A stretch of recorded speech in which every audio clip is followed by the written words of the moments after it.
Hello students of class 12 আমরা last ভিডিওতে quantum তত্ত্ব অধ্যায়টি শুরু করেছি ইউনিট 7 এর একমাত্র চ্যাপ্টার। তো আমরা এবারে আমাদের মূল সিলেবাস যেটা রয়েছে এই চ্যাপ্টারে সেটা হচ্ছে আলোক তড়িৎক্রিয়া, যেটা একটা খুব ইম্পর্টেন্ট টপিক। আমি লাস্ট ভিডিওতে তোমাদের বলেইছিলাম যে এই চ্যাপ্টার থেকে আমাদের 4 মার্কসের কোশ্চেন আসে। তো কিছু কিছু বইতে অবশ্যই এই চ্যাপ্টারে দুই ভাগে ভাগ করা রয়েছে। ব্রিগলি পার্টটা যেটা এই চ্যাপ্টারের শেষের দিকে রয়েছে সেটা নতুন করে একটা চ্যাপ্টার রয়েছে, কিন্তু সেটাই কোয়ান্টাম তত্ত্বেরই অন্তর্গত। আজকে আমাদের এই ভিডিওর টপিক হচ্ছে আলোক তড়িৎক্রিয়া। তো এর হিস্ট্রি এবং কাকে বলে, এখান থেকে কার্য অপেক্ষক সম্বন্ধে আমরা একটু আলোচনা করব। তো এই হিস্ট্রি বলতে গেলে আলোক তড়িৎক্রিয়ার আবিষ্কার কোথা থেকে হলো, আমি তোমাদের একটা গুরুত্বপূর্ণ সালের কথা বলছি, সেটা হচ্ছে 1887 খ্রিস্টাব্দে। এই সময় বিজ্ঞানী হেনরিক হার্শ, বিজ্ঞানী হেনরিক হার্শ যার নামে কম্পাঙ্কের এসআই একক রয়েছে তোমরা জানো, যেটাকে আমরা HZ দিয়ে লিখি কম্পাঙ্কের একক, সেই বিজ্ঞানী উনি অ্যাক্সিডেন্টালি কিংবা আকস্মিকভাবে আলোক তড়িৎক্রিয়া প্রথমে আবিষ্কার করেন, অজান্তেই বলতে পারো। কারণটা হচ্ছে উনি অ্যাকচুয়ালি হাইগেন্সের তরঙ্গ তত্ত্ব, তার আগে 1675 সালে নিউটনের সেই কণিকা তত্ত্ব আলো, সেখান থেকে বিজ্ঞানী জেমস ক্লার্ক ম্যাক্সওয়েলের সেই বিখ্যাত ইলেকট্রোম্যাগনেটিক থিওরি, সেখান থেকে যে ম্যাক্সওয়েলের ইকুয়েশন গুলো ছিল যেগুলো তোমরা পড়েছো তড়িৎচুম্বকীয় তরঙ্গ চ্যাপ্টারে, তো সেই সংক্রান্ত বিভিন্ন যাচাই করার জন্য তথ্য উনি বিভিন্ন রকমের এক্সপেরিমেন্ট করছিলেন, গবেষণা করছিলেন। তো গবেষণা করতে গিয়ে উনি মানে অ্যাক্সিডেন্টালি আকস্মিকভাবে এই আলোক তড়িৎক্রিয়া কিন্তু আবিষ্কার করেন।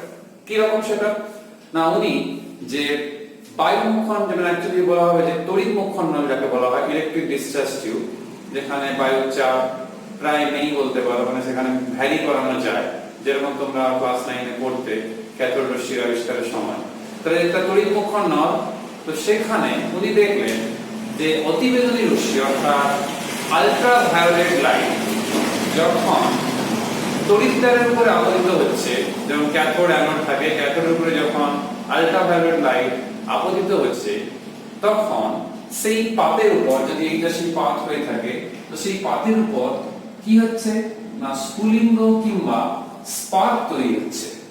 তো এই যে স্পার্কের উৎপত্তি থেকে উনি তখন এটা ব্যাখ্যা দেন যে নিশ্চিতভাবে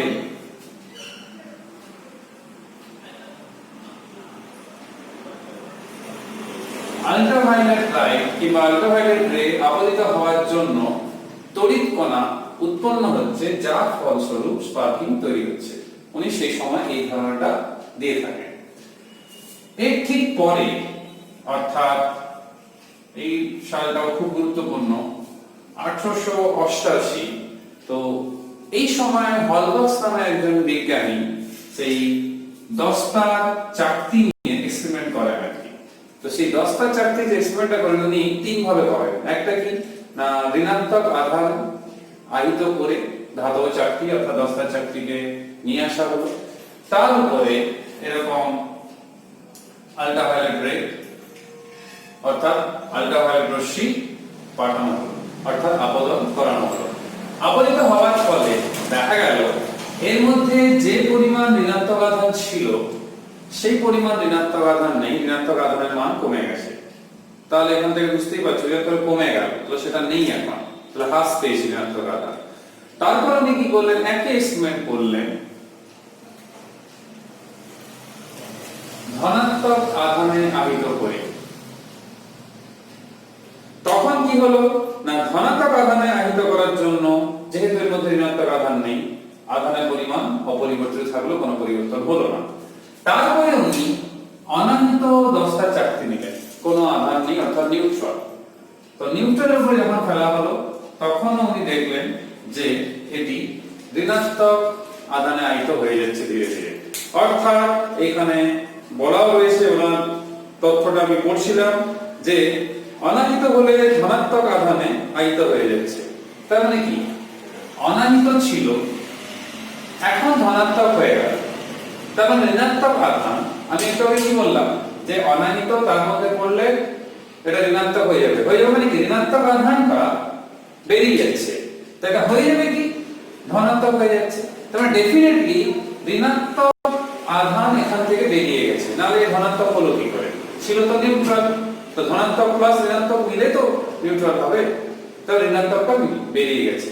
তো তখন অবধি এইটুকু ধারণা তৈরি হয় যে এটা হচ্ছে কি না নেগেটিভলি চার্জ পার্টিকেল, নেগেটিভলি, ঠিক আছে, নেগেটিভলি চার্জড পার্টিকেল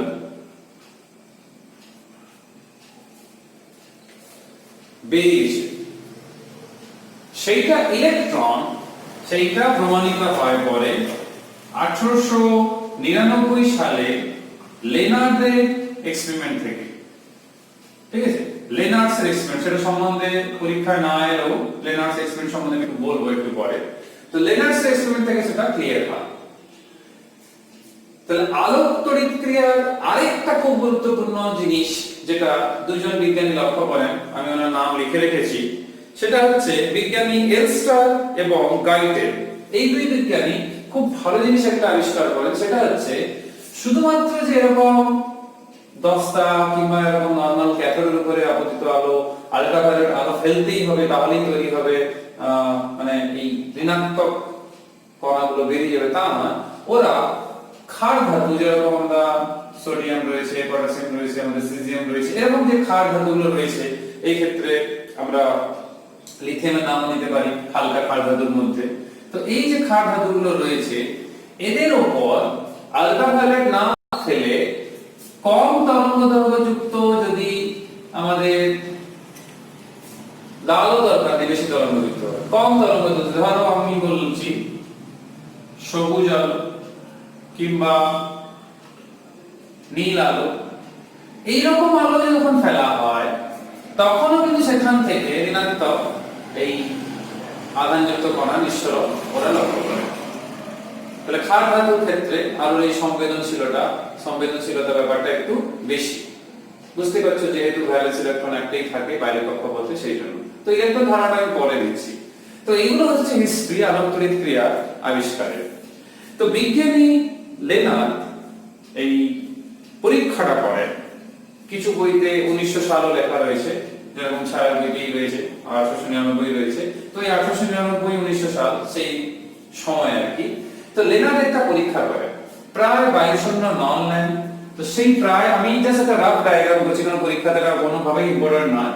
তাহলে প্রায় একটা জাস্ট একটা রাফ ডায়াগ্রাম বোঝানোর জন্য, ধরো এখান থেকে আলো ফেলার একটা ব্যবস্থা রাখা হলো, এইখানে আমার ক্যাথোড, ঠিক আছে।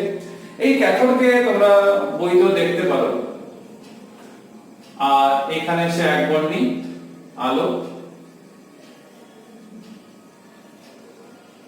এসে পড়লো।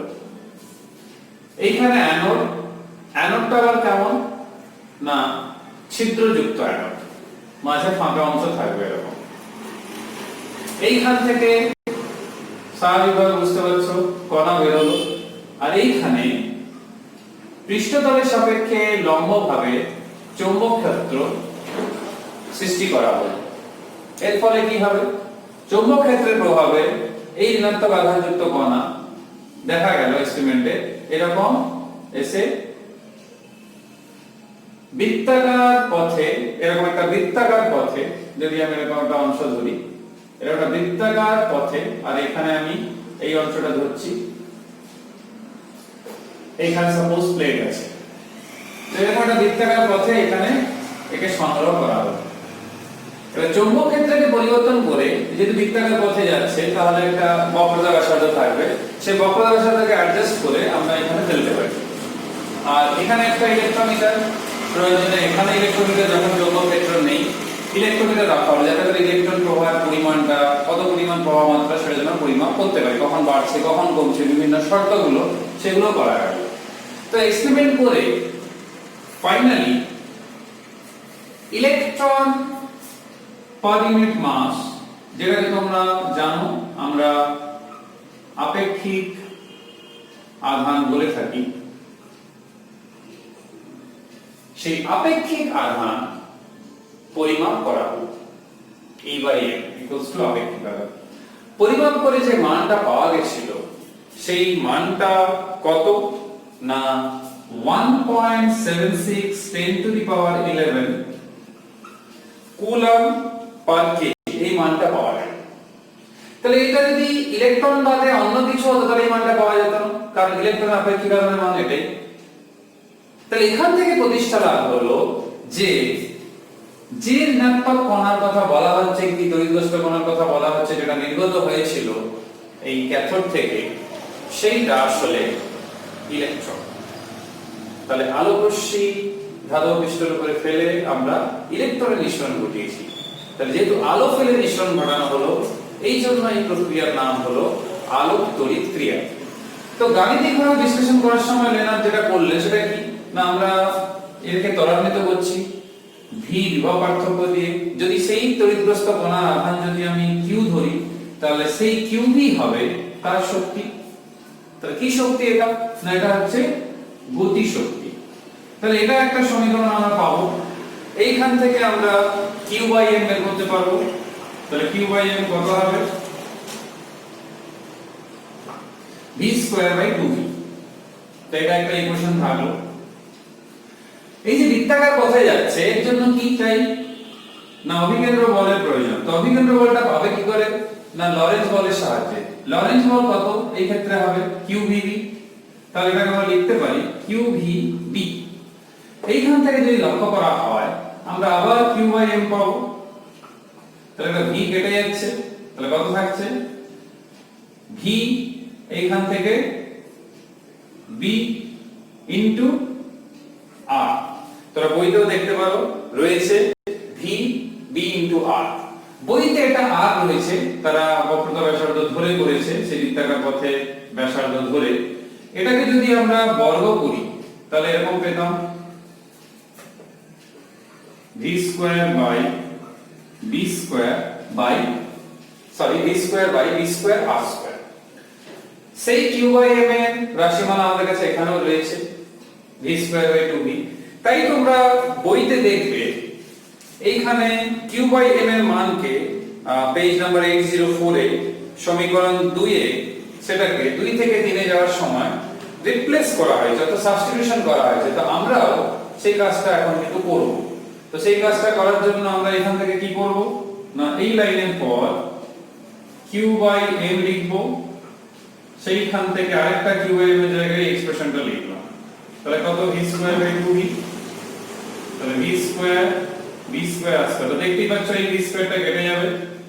তাহলে এখান থেকে যেটা আমরা পাচ্ছি q by m equals to 2v by b square r square. তো তোমরা বইতে দেখবে ইকুয়েশন নাম্বার 3 এটাই আছে। তো বিজ্ঞানী লেনার্ড এই সমীকরণ দিয়েই কিন্তু q বাই m এর মানটা বের করেছেন, যেটা আমি একটু আগে তোমাদের বললাম 1.76 10 টু দি পাওয়ার 11। অবশ্যই এক্সপেরিমেন্টাল ডিটেইলস তোমাদের কোনো কাজে লাগবে না, সিলেবাসে পরীক্ষার কোনো প্রশ্ন নেই। তো জাস্ট জানার জন্য বলছি 1.76 10 টু দি পাওয়ার 11। তো এখান থেকে প্রমাণিত হলো এটা হচ্ছে ইলেকট্রন যে নির্গত হয়েছে এই আলোক রশ্মি আপতিত হওয়ার ফলে। তার মানে সিদ্ধান্ত লেনার্ডের এক্সপেরিমেন্ট থেকে হলো যে আলোক তড়িৎ ক্রিয়াতে ইলেকট্রনের নিঃসরণ ঘটে। তো স্বাভাবিকভাবে এখন আমরা আলোক তড়িৎ ক্রিয়া কাকে বলে সেই সংজ্ঞাটা তৈরি করা উচিত আমাদের। তাহলে আলোক তড়িৎ ক্রিয়া কাকে আমরা বলবো না, আলোক তড়িৎ ক্রিয়া হচ্ছে এরকম একটা ক্রিয়া যখন একটা পার্টিকুলার অর্থাৎ উপযুক্ত তরঙ্গদৈর্ঘ্যযুক্ত আলোক রশ্মি যখন কোন ধাতব পৃষ্ঠের উপরে আপতিত হচ্ছে, তখন সেই ধাতব পৃষ্ঠ থেকে ইলেকট্রনের নিঃসরণ হয়। এবং যদি উপযুক্ত ব্যবস্থা করি সেই ইলেকট্রনের নিঃসরণকে আমরা এখন কি করে সেখান থেকে তড়িৎ প্রবাহ পেতে পারি, তাহলে সেটা আমরা আলোক তড়িৎ প্রবাহ বলবো। তো পেজ নাম্বার 805 এ ডেফিনেশন রয়েছে, ডেফিনেশনটা আমি বলে দিই। যেটা বললাম আমি বোঝানোর মতো বললাম, বইতে সংজ্ঞা রয়েছে কি, কোন ধাতব পৃষ্ঠে উপযুক্ত তরঙ্গদৈর্ঘ্যে।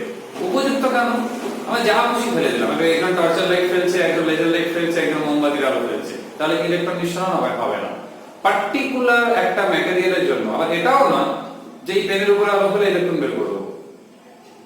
নির্দিষ্ট পদার্থ হতে হবে, উপযুক্ত পদার্থ, নির্দিষ্ট পদার্থ থেকে ভালো হবে উপযুক্ত, অর্থাৎ ফটো সেনসিটিভ পদার্থ হতে হবে।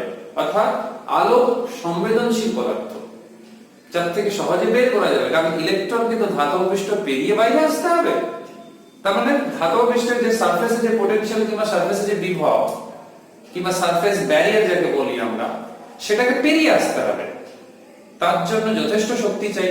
তাহলে বাধা যত কম হবে ইলেকট্রন তত সহজে বেরিয়ে আসতে পারবে। ওই জন্য বললাম না একটু আগে যে ক্ষার ধাতুর ক্ষেত্রে সহজ, কম শক্তি প্রয়োগ করেও ইলেকট্রনকে বের করে নিয়ে আসা, যেটা অন্যদের ক্ষেত্রে একটু কঠিন। অন্তর পদার্থের ক্ষেত্রে পারবোই না, তার এমনিও ব্যান্ড গ্যাপ অনেক বেশি।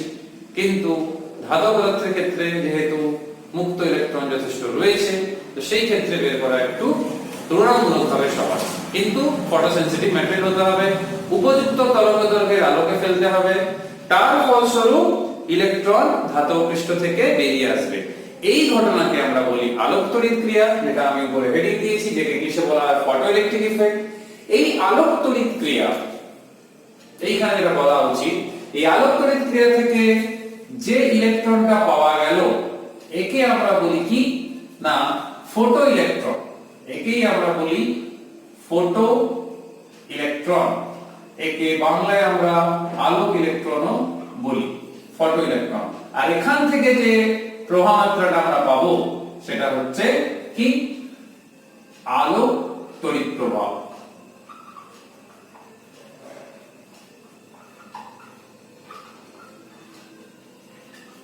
একে আমরা বলি ফটো ইলেকট্রিক কারেন্ট। এটা একটা গুরুত্বপূর্ণ জিনিস, কারণ ইলেকট্রন নিঃসরণ থেকে আমরা কারেন্ট পাচ্ছি, এটা হচ্ছে আলোক তড়িৎ প্রবাহ। তো আমরা এই আলোচনায় লক্ষ্য করে যেটা দেখলাম, একে আমরা ফটো ইলেকট্রন, আলোক ইলেকট্রন, এখন আলোক তড়িৎ প্রবাহ বলছি। প্রশ্ন দাঁড়াচ্ছে যে আমরা ফটো ইলেকট্রন পাচ্ছি যখন নির্দিষ্ট কিংবা উপযুক্ত তরঙ্গদৈর্ঘ্যের আলোকে ধাতব পৃষ্ঠের উপর আপতিত করা হচ্ছে। এর ফলস্বরূপ আমরা প্রবাহমাত্রা পেলাম। এই যে প্রবাহমাত্রা আমরা পেলাম, তাহলে উপযুক্ত তরঙ্গদৈর্ঘ্যের কথা কেন বলা হচ্ছে?